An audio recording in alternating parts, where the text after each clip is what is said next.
comment ça marche? Ici, vous avez un banc de démonstration pour initier la démarche d'analyse vibratoire et de maintenance prédictive, maintenance conditionnelle.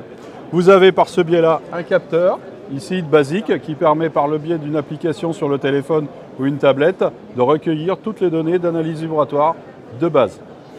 Ici, si je démarre sur mon application, vous allez avoir trois composantes de l'analyse vibratoire, à savoir des mesures en vitesse, des mesures en accélération et des mesures dédiées à la température. Par rapport à ça, les mesures dites de vitesse caractérisent les efforts et les contraintes qui s'appliquent sur chaque palier de la machine.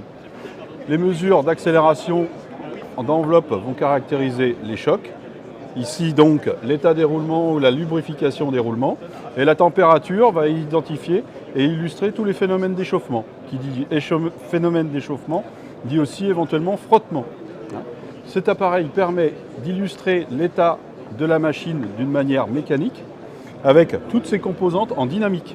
Et c'est là le but du jeu de l'analyse vibratoire, c'est d'illustrer l'état de la machine en fonctionnement pour avoir toutes les composantes de ces détériorations éventuelles, à savoir les niveaux de balourd, les niveaux de désalignement, l'état des roulements, et même à aller jusqu'à l'état électrique du moteur. Ceci permet aussi vis-à-vis du client à provisionner les pièces qui vont être à remplacer, à savoir les programmer au niveau des délais et coordonner l'intervention vis-à-vis des services de production.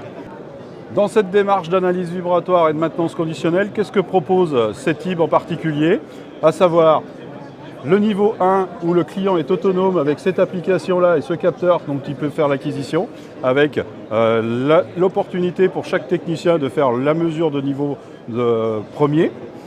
Ensuite de ça, nous avons des techniciens spécialistes dans l'analyse vibratoire qui sont capables de se déplacer sur site pour faire la mesure, l'interprétation de ces mesures et le diagnostic pertinent sur l'état de machine, voire l'état d'un parc complet.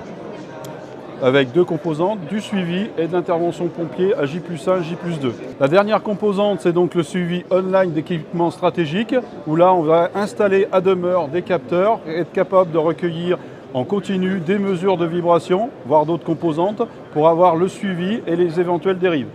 À partir de là, en fonction de, c'est quantifier et programmer des actions correctives, voire dépêcher des spécialistes pour faire